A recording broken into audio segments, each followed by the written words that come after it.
Hello, everyone. Let us begin a new chapter Companies Incorporated Outside India. It's a very small and cute chapter. It will get over in just 3 sessions. Okay. Now, there is a lot of note making to be done. I would like you to write everything in your notebook because this is going to help you not only to understand the concept but also to revise during regular revision as well as one day before the exam.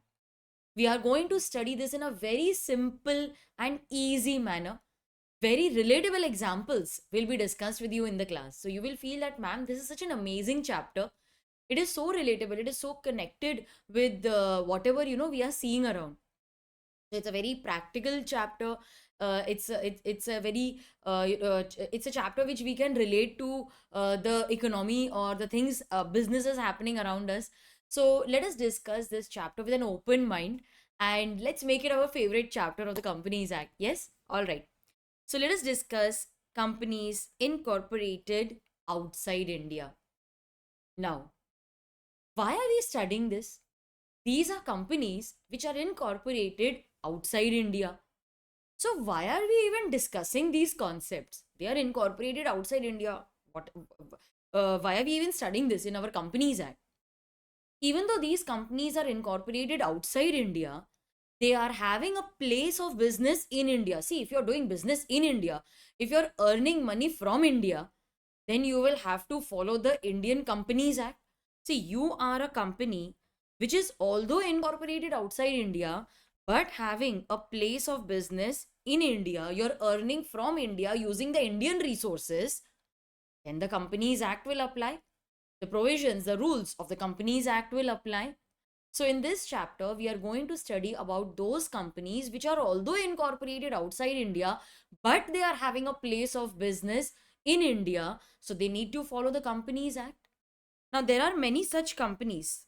I have a few examples for you. There are many, in fact. I have just chosen the famous ones. Coca-Cola, Google, Hindustan Unilever, Shell, McDonald's, Apple. I hope you're able to recognize them by going through the logo. Yes, Visa, FedEx, Amazon, Meta, the parent company of Facebook. So these are all the companies which are incorporated outside India, but they are doing business in India either physically or electronically, like they are present through social media, etc. Most of them are physically present. Facebook is electronically present also in our country.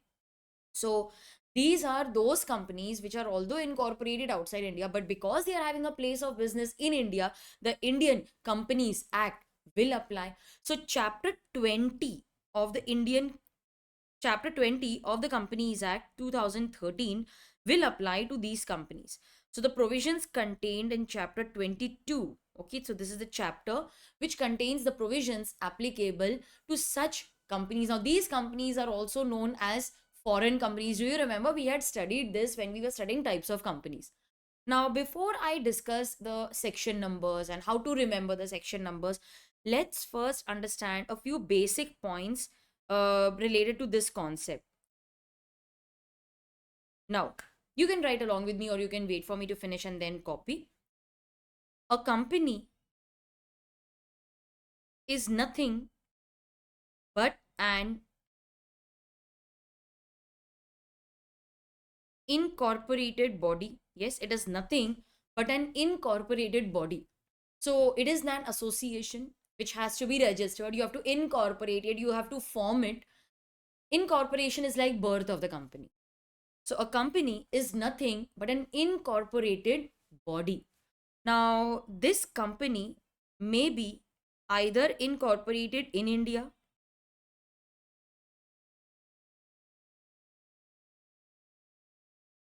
or it may be incorporated outside India.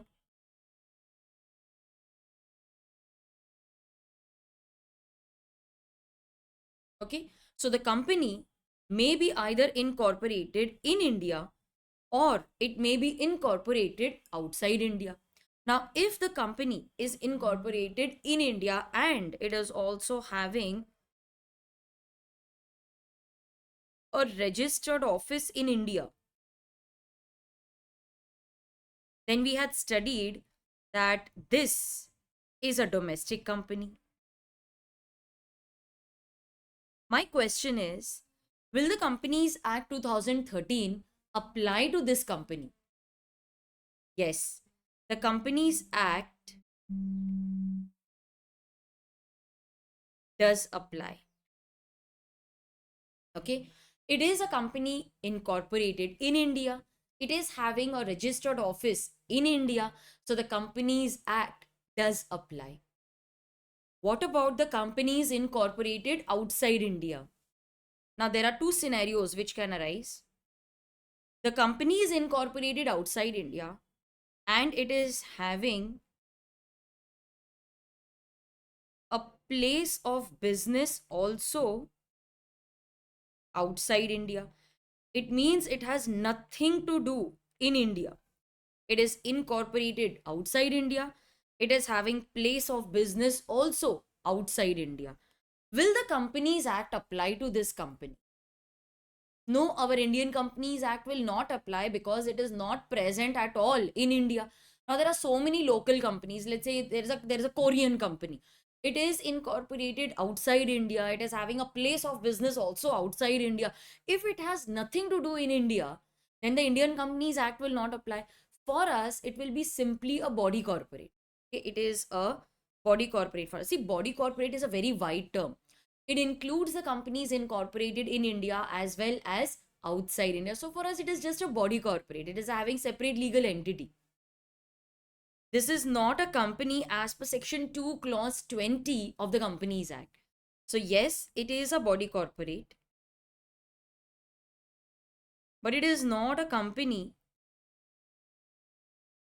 under Section 2, Clause 20 of the Companies Act.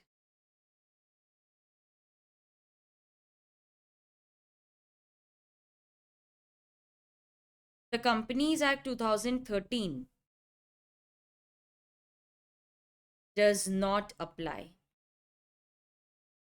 So for companies which are incorporated outside India, they are having a place of business also outside India. They have nothing to do in India. So the Indian Companies Act does not apply. Let's take a different scenario. It's a company incorporated outside India, but it is having a place of business in India. Okay, it is incorporated outside India, but it is having a place of business in India. See, if you're doing business in India, if you're utilizing our resources, the Indian Companies Act will apply. So this will be termed as a foreign company. What is a foreign company?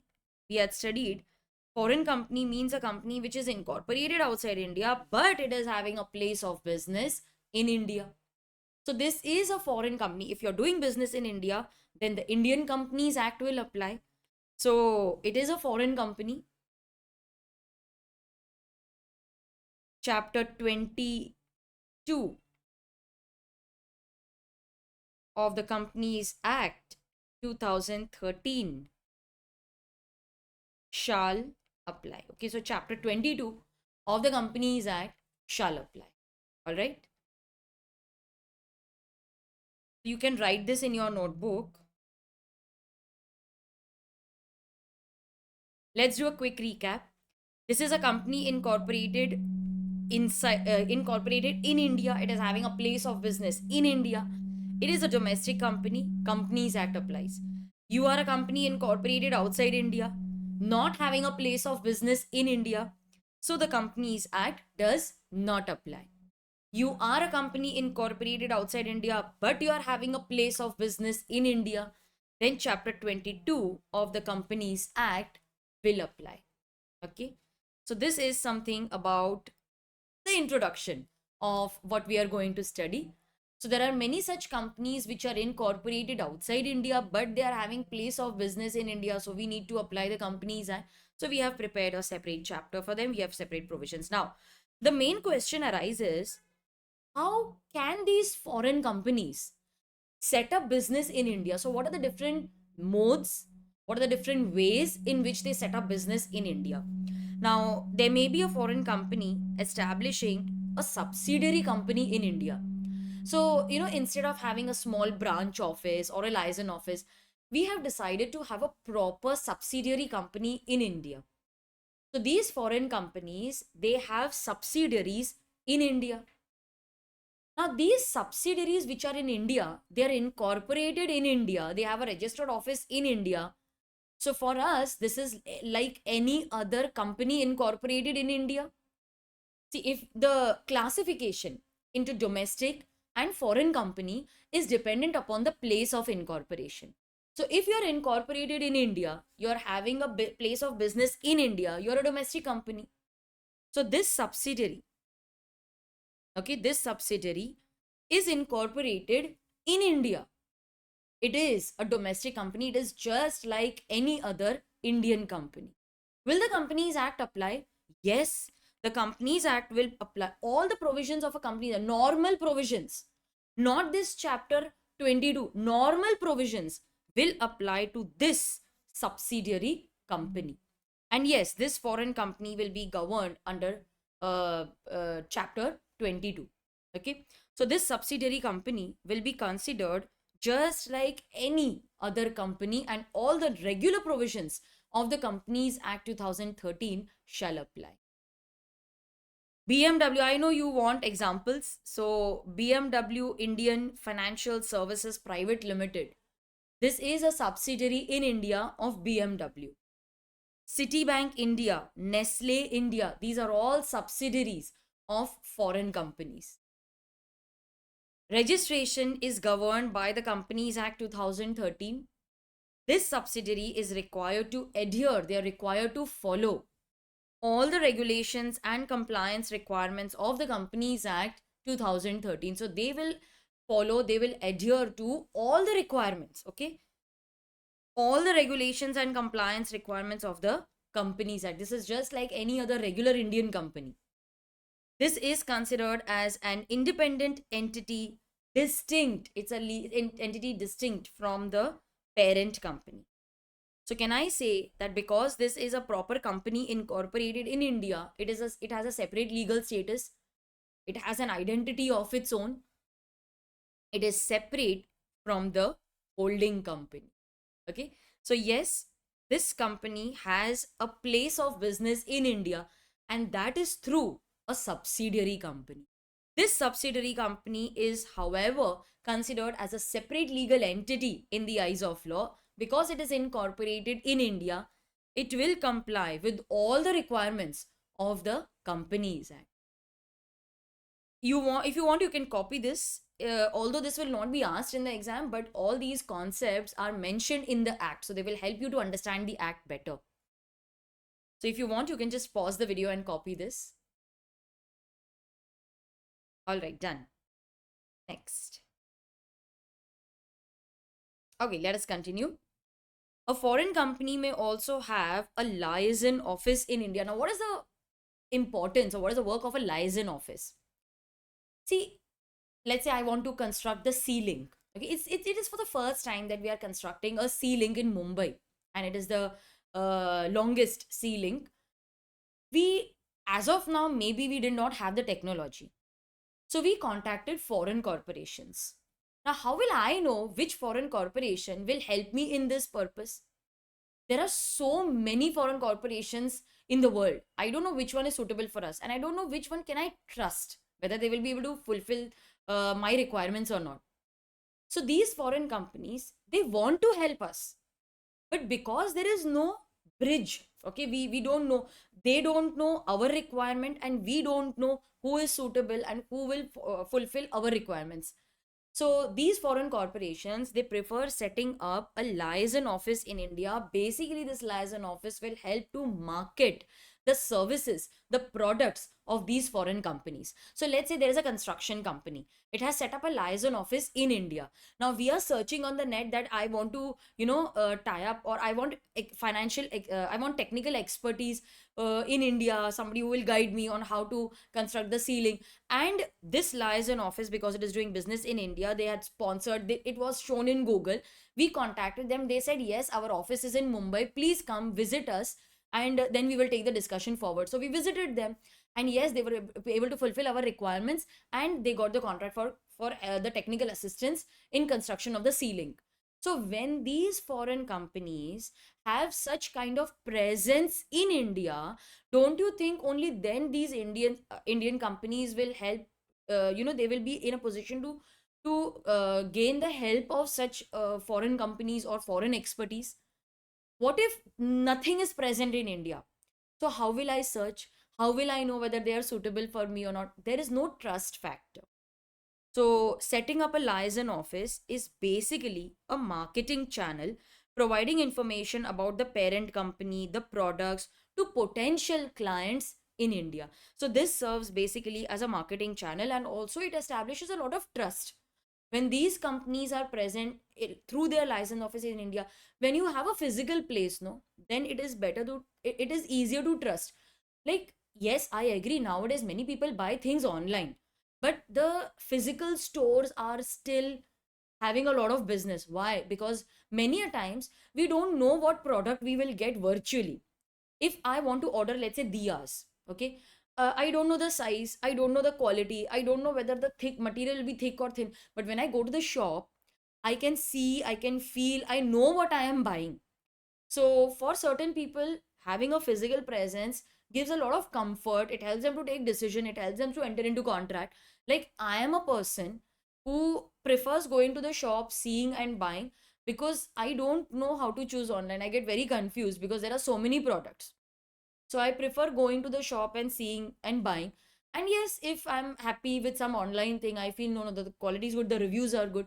So I definitely go for that online also. But then I prefer, like, there are certain things which I have in my mind. I want it in a certain manner. I go to the shop, that I and when there is a physical presence, it makes it is easier for me to take decision.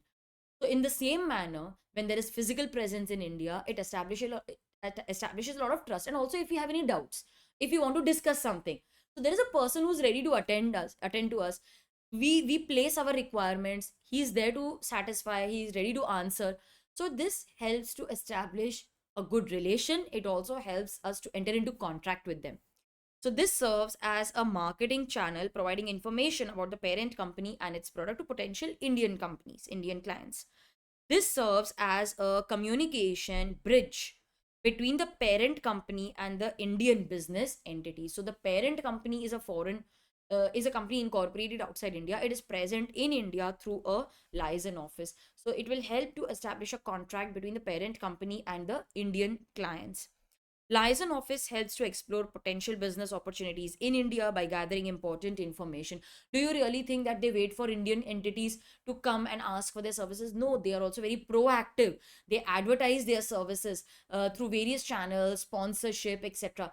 They are marketing themselves that we are providing these services. If you require, we are there to provide you with those services, with those products. We are there to help you. So they also help to explore business opportunities in India. Now you must be wondering, ma'am, these are companies which are already established in foreign countries. Why are they so eager to establish a subsidiary in India, a liaison office, project office? What are they going to get? Yes, I agree it is a lot of business, but they also have business in their respective countries. No, why come and target India? See, India is an emerging market. There is a huge potential, there is a huge demand for various products. Like in India, these industries are coming up. There are so many high rise buildings. There is a lot of construction which is happening. Infrastructure development is constantly happening in our country. The Sea Link was recently inaugurated. Now, if these foreign companies, they offer their services in foreign countries which are already developed, they will not be there is a limit, no, to development. So like US, it is already developed. Other countries like Japan or China, they are already developed countries. So they will not be more developed. Okay, how much more will they develop? But India is a developing nation. There is a huge demand for product, and our population is also more. We are a huge group of consumers, and we like to spend. We like to buy good things. So India is a huge market, not only for consumer products but also for infrastructure development, for technical know-how. So these companies, They want to offer services to companies in India because they see the growth potential in India. So a developing country always has demand, for the services offered by these foreign companies, for the products offered by these foreign companies. You won't believe it. To construct the Delhi metro, it was one of the first metros in our country, and it is a beautiful connectivity offered in Delhi. I have used the Delhi metro multiple times. The best service which I like is that you can check in your bags at the railway station, and then you can roam about using the metro, and automatically your bags will be sent from that metro station to the airport. It will be checked in, everything will happen seamlessly. There is a good connectivity between the airport and the city through these metros. Now, in order to construct the metro, because it was the first project, we required help of foreign countries where metros were already established. So through liaison office, project office, it is very easy for us. Okay, it is very easy for us to avail their services.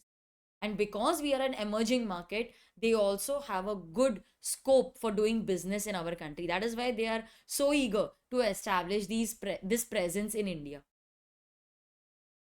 Google India Private Limited. Okay, I know you would understand this concept only with the help of examples. So I have a lot of examples for you. Google India Private Limited, it operates as a liaison office of Google Inc.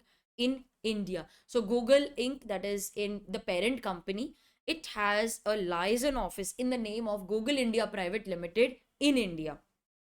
Boeing India Private Limited operates as a liaison office of Boeing Company in India. So Boeing India Private Limited is a liaison office of Boeing Company in India.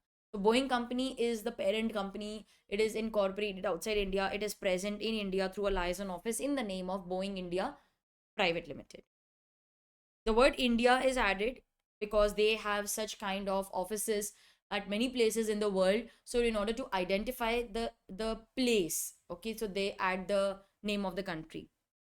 Now these foreign companies may establish a project office in India. This is basically for a project. Now for Delhi Metro, we had used the services of various foreign corporates for their domain knowledge and expertise. Domain means they were experts in construction of these metros. That was their domain. Okay, so we sought the services of various foreign corporates. These corporates use project office platform to set up their base in India. It is very convenient. No, if you have a project office in India, it is so easy to communicate. It is so easy to coordinate, and they also would like to work with us. And once you do some project in India, then the another project also, you may acquire another project, people will recommend you, the government will utilize your services again. So yes, it is better to have some physical presence in India. This is suitable for foreign companies interested in executing specific projects in India for a limited period of time. Registration requires a formal contract with an Indian company. So you enter into a contract with an Indian company that yes, we are utilizing your services, and we don't want that only these foreign companies should come do business and take all the money in their country. We want you to gain the benefit of an Indian company. And see, they are here only for a limited period of time. So they know that we are in India only for a particular project. So if they have a contract with an Indian company, it is so easy for them to execute the contract because this Indian company will have contacts with labor. They know how things work in India, and they know how to arrange for the material. So it will be easy for such companies to complete the project. So you need a contract with an Indian company. You need clearances from RBI. Appropriate funding arrangements should be made from abroad. So this is the benefit of establishing a project office in India. The Delhi Metro is one very good example. They operated on project basis, okay, project office platform basis. If you want, you can just pause the video and write this. The last way in which we can be present in India are through branch offices. So you can have a branch office. It serves as a division of foreign parent company. It performs similar operation. It's just your branch in India. Like the manufacturing takes place in China, but the assembly line is in India. You must obtain the necessary approvals of RBI. So only after obtaining necessary approvals, you can set up your branch office in India. So these are the different ways in which these foreign companies may establish a place of business in India. Now, I have a few other examples also for you. These are foreign companies having place of business in India. I know I gave you many examples. There are many more, but this I have selected two for our discussion: Amazon and KFC. Now, Amazon has its headquarters in Seattle, Washington, US. The Indian subsidiary is in the name of Amazon Retail India Private Limited. KFC, its parent company, is in the name of Yum Brands Inc. It is headquartered in Kentucky, Dallas, US. The Indian subsidiary is in the name of Yum Restaurants India Private Limited, and this Indian subsidiary is responsible for managing and operating all the KFC outlets in India. You must have noticed something, that their subsidiaries are private companies. It's not compulsory, but this is their preferred way of establishing business in India through private subsidiaries. Why? Now, see, you have two options. Either you start a private company or you incorporate a public company. In order to incorporate a public company, you need 7%, minimum 7%. Now, because these are subsidiaries, it means the parent company will hold more than 50% of the voting power. So, one member will be the parent company. Now, if you start a public company, you will need six more. From where will we find six people? So, it is difficult to start a public company, and they don't trust also so many people. Plus, the compliance requirements of a public company is definitely more than private company. Private company has so many privileges also. So that is why these people prefer incorporating a private company. So for private, you need only two. So one member will be the parent company, and other member will be the another company with which they have a contract, and they it is very easy to do business in a private company as compared to a public company. So that is why you will find that many of these foreign companies are operating in India through private subsidiaries. This is the reason. So, students, that was all about a foreign company or companies incorporated outside India but having a place of business in India. We just discussed a basic introduction. Now, in my next session, I will start with the section numbers. Or do you want me to cover the section numbers now itself? We can do that also. So, let's do one thing. We'll cover the section numbers in a story format now. And in my next session, I will discuss with you section 379, 380, 381, 82, and 83. So, this is my agenda for the next session. But let's do this. I was planning to take it up next time, but I think we still have a lot of time for the lecture. So let's cover it now itself. So we are going to discuss a list of sections covered in this chapter. Which chapter? That is chapter 22 of the Companies Act, which lists the provisions for companies incorporated outside India but having a place of business in India.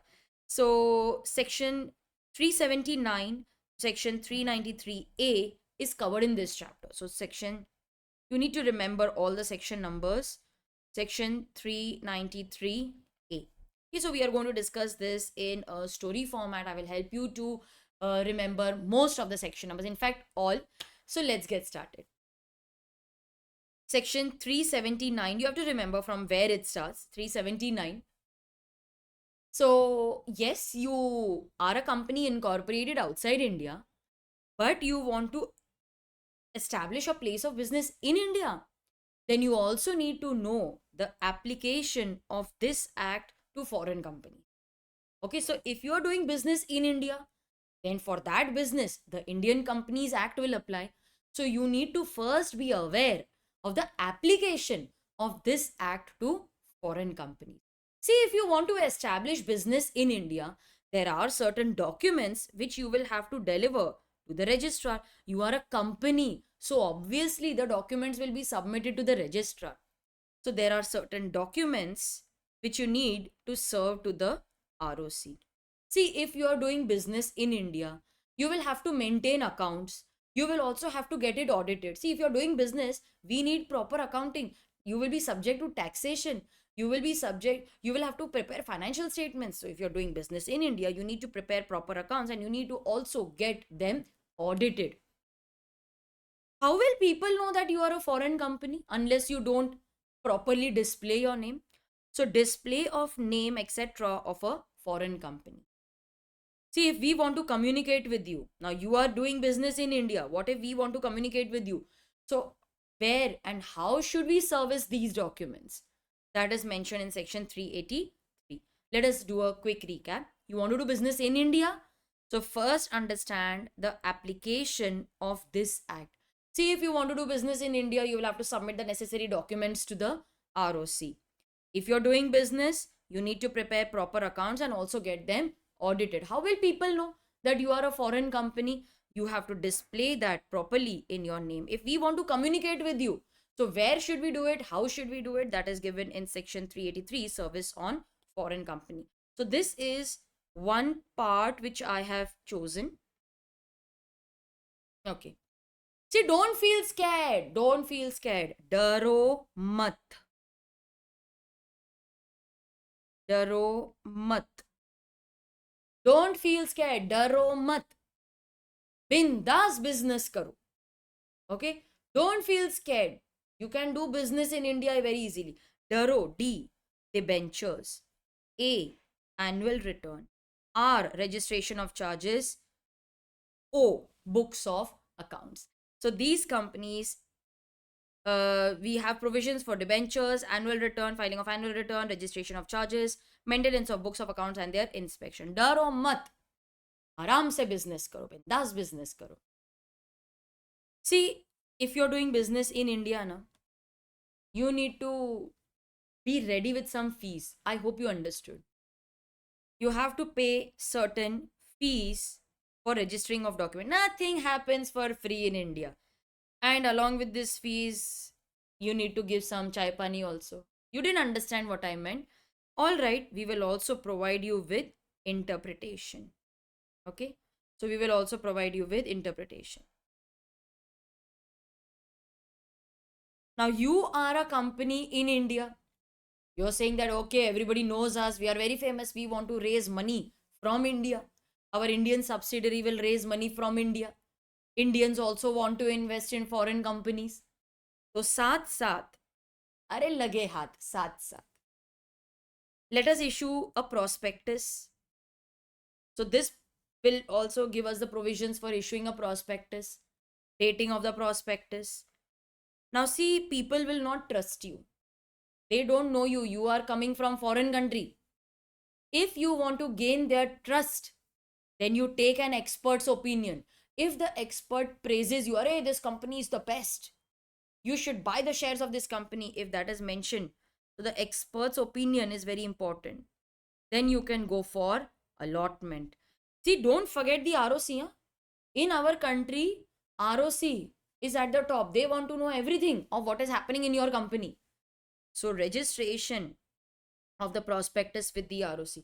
If you don't want to issue shares, we are giving you an option of Indian Depository Receipt, IDR. Okay.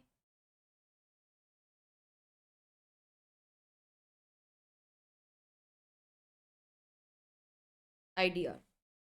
Arey, relax after this. Relax. Don't worry. Section 391 is not important.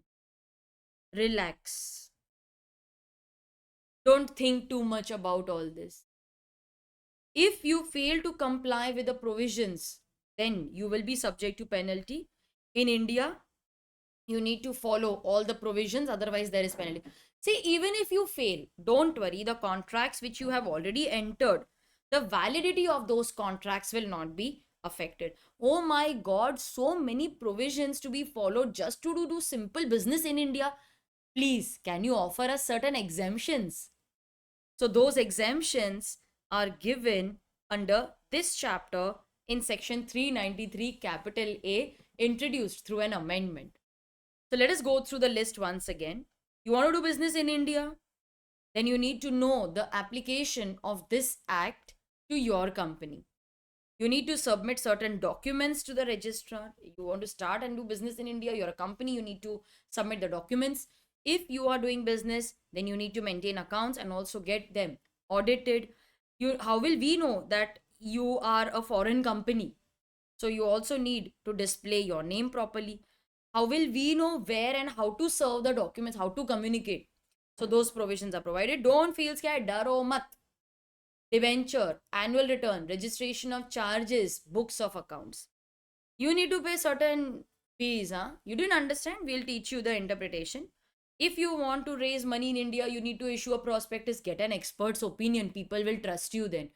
Also make the allotment after that. Registration of the prospectus with ROC, don't forget.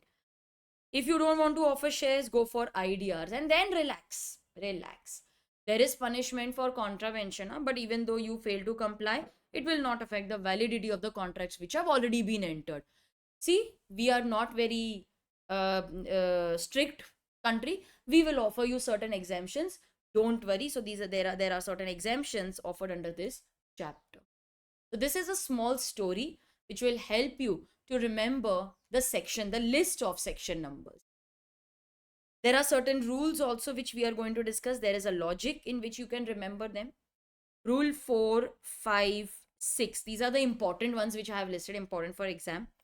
The first talks about financial statement. See, if you are preparing a financial statement, you also need to get it audited. If you are getting audited, you tell people the place where they need to visit for audit. So also provide a list of places where you are doing business as a foreign company. So list of places of business of the foreign company. So these are the rules and the numbers. Wherever they are mentioned, you need to remember them. You need to quote them. Only 3 have been mentioned here. These are important for exam. We are also going to study the form. The form starts with the letters FC. FC means foreign company. Okay. So we have FC1, FC2, FC3, FC4. So FC, the name is foreign company. So this is the abbreviation used, FC, which means foreign company. So FC1, FC2, FC3, FC4. We will be studying the forms. I will also be showing you FC1, FC2. So this will give you an idea of what we are discussing. And when you see it, it becomes more relatable and you will be able to understand what we are discussing.